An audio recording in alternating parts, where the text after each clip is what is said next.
Welcome to pharma focus. ഈ ചാനലിൽ B farm ക്ലാസുകൾ മലയാളത്തിൽ ഈസിയായി എക്സ്പ്ലെയിൻ ചെയ്യുന്നു. സിലബസ് ബേസ്ഡ് എക്സ്പ്ലനേഷൻ ആണ്. ഇതുപോലത്തെ ഹെൽപ്ഫുൾ കണ്ടന്റ്സിന് വേണ്ടി please to like and subscribe. ഇന്ന് നമ്മൾ ഫാർമസി പ്രാക്ടീസ് എന്ന സബ്ജക്റ്റിൽ pharmacy and therapeutic committee second unit ആണ്. ഫാർമസി ആൻഡ് തെറാപ്യൂട്ടിക് കമ്മിറ്റി എന്ന ടോപ്പിക്കാണ് ഡിസ്കസ് ചെയ്യുന്നത്. ഇമ്പോർട്ടൻ്റ് ആയിട്ടുള്ള ടോപ്പിക്കാണ്. ക്വസ്റ്റ്യൻ പേപ്പേഴ്സിലൊക്കെ റിപ്പീറ്റഡ് ആയിട്ട് ചോദിച്ചിട്ടുള്ള ക്വസ്റ്റ്യൻ ആണ്. മിസ് ചെയ്യാതെ കാണാം. ഫാർമസി ആൻഡ് തെറാപ്യൂട്ടിക് കമ്മിറ്റി എന്ന് പറഞ്ഞു കഴിഞ്ഞാൽ അതൊരു അഡ്വൈസറി ബോർഡാണ്. ഫാർമസി ഡിപ്പാർട്ട്മെൻറ്റും മെഡിക്കൽ സ്റ്റാഫും തമ്മിലൊരു ലിങ്കായിട്ട് ആക്ട് ചെയ്യുന്നുണ്ട്. ഇത് മെയിനായിട്ട് അതിൻ്റെ കീ റോൾ എന്ന് പറഞ്ഞാൽ ഡ്രഗ് പോളിസി മേക്കിങ്ങിലും റാഷണൽ ഡ്രഗ് യൂസസ് ഇൻ ഹോസ്പിറ്റൽസിലും ആയിരിക്കും. ഇതിൻ്റെ ഫങ്ഷൻസ് എന്തൊക്കെയാണ്? ഹോസ്പിറ്റൽസിൽ ഡ്രഗ് യൂസിനെ റിലേറ്റ് ചെയ്തിട്ടുള്ള പോളിസീസിനെ ഫോർമുലേറ്റ് ചെയ്യുന്നുണ്ട്. പിന്നെ മെഡിക്കേഷൻസിനെ റിഗാർഡ് ചെയ്യുന്ന കാര്യങ്ങൾ ഇവാലുവേറ്റ് ചെയ്ത് എഡ്യൂക്കേറ്റ് ചെയ്ത് അഡ്വൈസ് ചെയ്യുന്നുണ്ട്. ആരെ? മെഡിക്കൽ സ്റ്റാഫിനെയും അഡ്മിനിസ്ട്രേഷനെയും. Safe, effective and economic use of drugs ensure ചെയ്യുന്നുണ്ട്. ഇതൊക്കെയാണ് PTCൻ്റെ ഫങ്ഷൻസ്. കോമ്പോസിഷൻ എന്ന് പറഞ്ഞാൽ ഫാർമസിസ്റ്റ് ഉണ്ടായിരിക്കും, ഫിസിഷ്യൻ, നഴ്സസ്, അഡ്മിനിസ്ട്രേറ്റീവ് സ്റ്റാഫ് ഉണ്ടായിരിക്കും. ഒബ്ജക്റ്റീവ്സ് എന്തൊക്കെയാണ്? ഹോസ്പിറ്റൽ പോളിസീസിനെയും പ്രൊസീജിയേഴ്സിനെയും മെഡിക്കേഷൻ യൂസിൻ്റെ കാര്യത്തിൽ അതിനെ ബേസ് ചെയ്തിട്ടുള്ള ഹോസ്പിറ്റൽ പോളിസീസും പ്രൊസീജിയേഴ്സിനൊക്കെ ഓവർസീ ചെയ്ത് ഇംപ്ലിമെൻറ്റ് ചെയ്യുന്നുണ്ട്.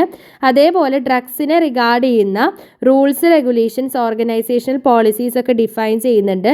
ഡ്രഗ് തെറാപ്പീൻ്റെ സേഫ്റ്റി ഇംപ്രൂവ് ചെയ്യുന്നുണ്ട്. തെറാപ്യൂട്ടിക് ഔട്ട്കം എൻഹാൻസ് ചെയ്യുന്നുണ്ട്.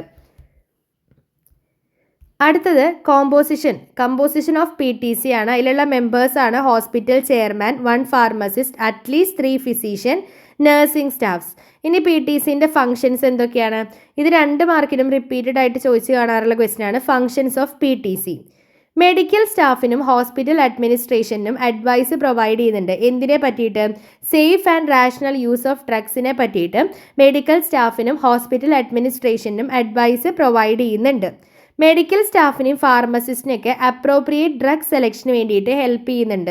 സേഫ്റ്റി, എഫക്റ്റീവ്നെസ്, എക്കണോമിക്കൽ ആണോ ഇതൊക്കെ ചെക്ക് ചെയ്തിട്ട് ഏത് ഡ്രഗ് ആണോ അപ്രോപ്രിയേറ്റ് ആയിട്ടുള്ളത് അതിനെ സെലക്ട് ചെയ്യാൻ വേണ്ടിയിട്ട് മെഡിക്കൽ സ്റ്റാഫിനെയും ഫാർമസിസ്റ്റിനെയും ഹെൽപ്പ് ചെയ്യുന്നുണ്ട്. പുതിയ ഡ്രഗ്സ് ഹോസ്പിറ്റലിൽ യൂസ് ചെയ്യുന്നതിന് മുൻപ് തന്നെ അതിൻ്റെ ക്ലിനിക്കൽ ഡാറ്റാസിനെ കളക്ട് ചെയ്ത് ഇവാലുവേറ്റ് ചെയ്യാൻ ഹെൽപ്പ് ചെയ്യുന്നുണ്ട്. ഹെൽത്ത് കെയർ പ്രൊഫഷണൽസിന് വേണ്ടിയിട്ട് എഡ്യൂക്കേഷണൽ പ്രോഗ്രാംസിനെ ഡിസൈൻ ചെയ്ത് ഓർഗനൈസ് ചെയ്യുന്നുണ്ട്. ഡ്രഗ്സ് ഫാർമസിയിൽ നിന്ന് പേഷ്യൻസിലോട്ട് ഡിസ്ട്രിബ്യൂട്ട് ചെയ്യുന്നതിൻ്റെ പ്രൊസീജിയേഴ്സ് ഡെവലപ്പ് ചെയ്യുന്നുണ്ട്. ADR അഡ്വേഴ്സ് ഡ്രഗ് റിയാക്ഷൻസ് ഹോസ്പിറ്റലിൽ റിപ്പോർട്ട് ചെയ്തതിനെ റിവ്യൂ ചെയ്ത് മോണിറ്റർ ചെയ്യുന്നുണ്ട്. പിന്നെ പോസ്റ്റ് ട്രീറ്റ്മെൻറ്റ് ഫോളോ അപ്പും കോസ്റ്റ് എഫക്റ്റീവ് തെറാപ്പി പേഷ്യൻസിനുണ്ടോ എന്ന് എൻഷുർ ചെയ്യുന്നുണ്ട്. ഇതൊക്കെയാണ് PTCൻ്റെ main functions. Roles and responsibilities of PTC എന്ന് പറഞ്ഞു കഴിഞ്ഞാൽ PTC മീറ്റിംഗ് അജണ്ട എസ്റ്റാബ്ലിഷ് ചെയ്യുന്നുണ്ട്. ഡ്രഗ് യൂസ് ഇവാലുവേഷനും ഡാറ്റ അനാലിസിസും കണ്ടക്ട് ചെയ്യുന്നുണ്ട്.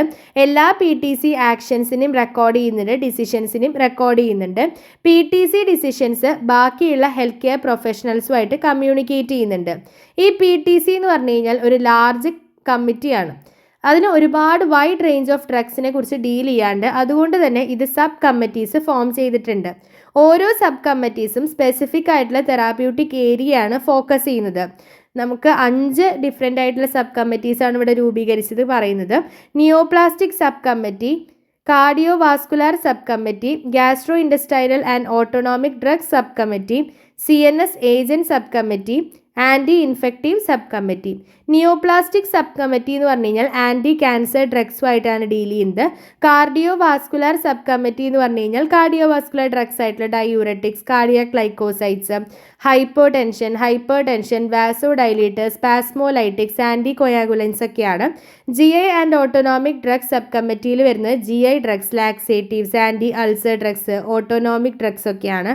CNS ഏജൻറ്റ് സബ് കമ്മിറ്റിയിൽ വരുന്നതാണ് analgesics, antipyretics, anticonvulsants, sedatives and hypnotics, സൈക്കോതെറാപ്യൂട്ടിക്സ്.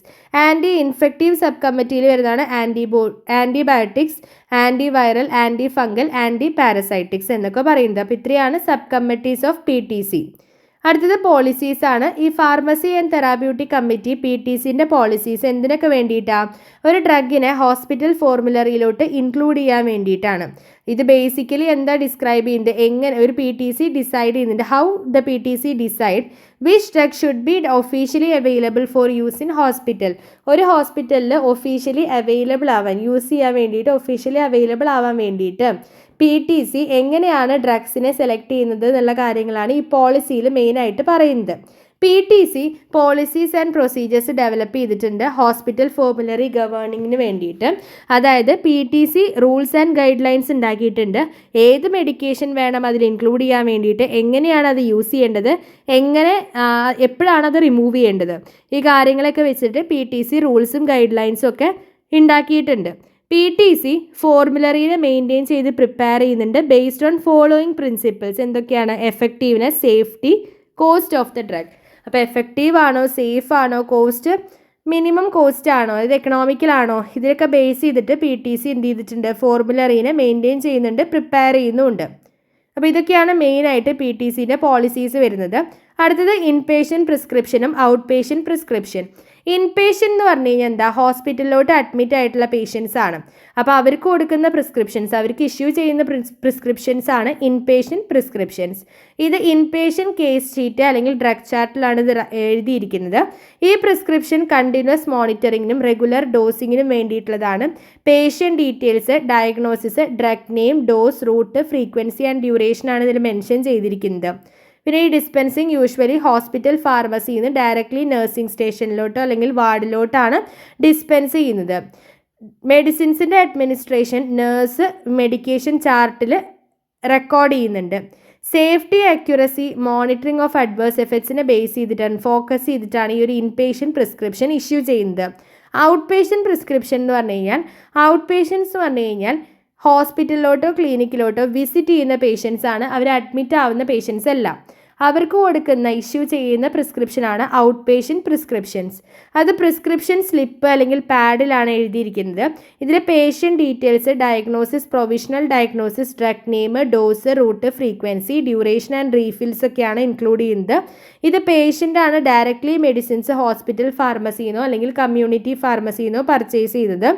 പിന്നെ അത് ക്ലിയർ ആയിരിക്കണം, കംപ്ലീറ്റ് ആയിരിക്കണം, അബ്രിവിയേഷൻസ് ഒന്നും ഉണ്ടാവാൻ പാടില്ല. ഷോർട്ട് ടേം തെറാപ്പി അല്ലെങ്കിൽ ക്രോണിക് ഡിസീസസിൻ്റെ അല്ലെങ്കിൽ ക്രോണിക് കണ്ടീഷൻസിൻ്റെ മെയിൻ്റനൻസിന് വേണ്ടിയിട്ടാണ് നമ്മൾ ഇത് ഔട്ട് പേഷ്യൻ്റ് പ്രിസ്ക്രിപ്ഷൻ യൂസ് ചെയ്യുന്നത്. അപ്പോൾ ഇത്രയാണ് ഇൻ പേഷ്യൻ്റ് പ്രിസ്ക്രിപ്ഷനും ഔട്ട് പേഷ്യൻ്റ് പ്രിസ്ക്രിപ്ഷൻ. ഇതൊരു ഫ്ലോ ചാർട്ടാണ്. ഇൻ പേഷ്യൻറ്റിന് ഡിസ്പെൻസ് ചെയ്യുന്നതും ഔട്ട് പേഷ്യൻറ്റിന് ഡിസ്പെൻസ് ചെയ്യുന്നതുമാണ് ഇതിൽ കൊടുത്തിരിക്കുന്നത്. ഇത് മുമ്പത്തെ ഒരു ക്ലാസ്സിൽ നമ്മൾ ഡിസ്കസ് ചെയ്തിട്ടുണ്ട് ഈ same flow chart. Pharmacy RX return ചെയ്യുന്ന ഡോക്ടേഴ്സാണ്. In patient discharge medication RX pharmacist receive ചെയ്ത് ഫില്ല് ചെയ്ത് ഡിസ്പെൻസ് ചെയ്യുക. ഒന്നെങ്കിൽ ഫ്രീ ആയിരിക്കും, ക്യാഷ് ആയിരിക്കും, ക്രെഡിറ്റ് ആയിരിക്കും. Statistics and control. ഈ പ്രിസ്ക്രിപ്ഷൻ നഴ്സസ് കോപ്പി ചെയ്യുന്നുണ്ട്. In patient medication order RX pharmacist receive ചെയ്ത് ഫില്ല് ചെയ്ത് ഡിസ്പെൻസ് ചെയ്യും. ചാർജ് ചെയ്ത് സ്റ്റാറ്റിസ്റ്റിക്സ് ആൻഡ് കൺട്രോൾ. ഇതാണ് ഇൻ പേഷ്യൻറ്റിനുള്ള ഫ്ലോ ചാർട്ട്. ഇതാണ് ഔട്ട് പേഷ്യൻറ്റിനുള്ള ഫ്ലോ ചാർട്ട്.